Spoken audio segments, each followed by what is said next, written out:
Hi there, David here.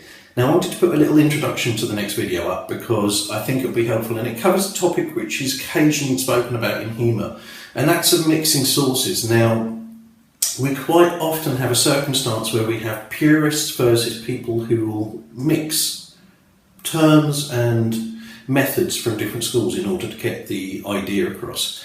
And what we were doing last night, we was doing some Jochen dagger work. And as I was going through, people were finding it hard to pick up on, and people that I've spoken to on the internet are also having problems with some of these techniques.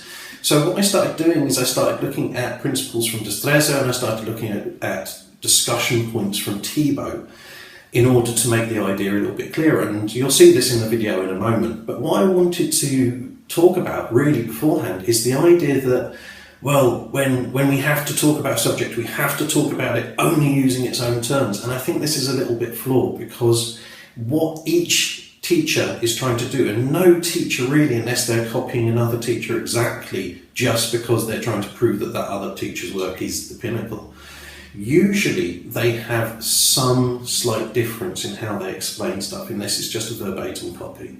So what you're really trying to get in any given circumstance is to make the transmission of information clearer. So when you have somebody like Thibaut talking about a term, you have him trying to add clarity to terms which have been given before. And I think this generally is something that goes on with martial arts.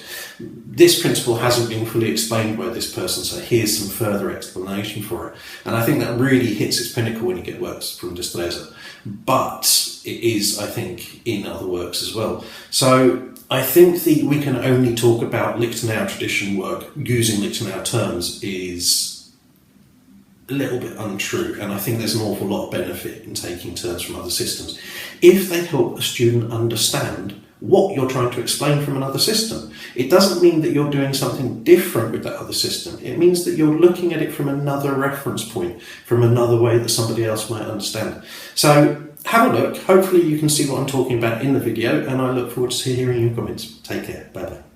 So if he's just trying to hold this position and he's not really actually trying to stab through, okay, this will then give us a position which when I push against this, there isn't really anything. And quite often people, when they do this, they'll hold this wide, and again this makes the position even worse, because now I'm trying to pull this from outside my collateral across. We want this to try and break the collateral. So when we get to here, it wants to still be pushing this way. And this is absolutely vital, because as long as it wants to do this, it wants to go to the side of me, when I push this over, not if he goes loose. Now if you watch, if his arm goes completely loose, this is the next point that we went through a second ago. If here he goes completely loose, when I pull this up and over, you'll notice because there's no energy in his arm, there's no life. So Thibaut would refer to different pressures. This is basically dead pressure. So as I do this and I pull this over, there's nothing to stop this just circling, which means that we can't take this over unless we pass it onto something else. Okay? Because there's no energy in the arm. So the energy that we want in the arm is lively, livelier, liveliest. There's all the strong energies that want to push this through the side of my neck. Okay? It's horizontal strike, it's been around the head, it's going to stab into the side of my neck. It's pressing in here, his body's turning to deliver power to that strike. So when I do this, he should go that way, because he wants to be on that side. Now if you notice here, now the blade's not coming back towards me. And then from here, this isn't a forward strike. You want to, can you just put your hand here, away from the head, okay? You want to do this, okay? And I'm going to do this with my hand. Here, take the head back, right back. You want to go here, okay? So you go back, here, pop, yeah? So as he does this, again, with his energy going this way for this moment, pop this up underneath the chin like so.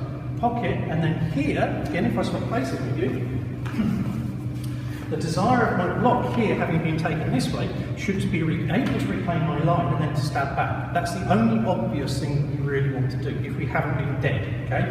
And by dead, I mean the energy of dead, yeah? So here, dead energy would be something that has to be served here, okay? Because it stops it from coming back in. This energy, having been lively and going in this direction, when he jolts this back up, I want to clear this, which is why he's going around his head on the other side. 2, 3, 4. Okay, and on we go. Does that make sense? So those energies are absolutely vital if you're actually going to have the dagger going in the right direction to do any of those techniques. Yeah? You all clear? Good, off you go.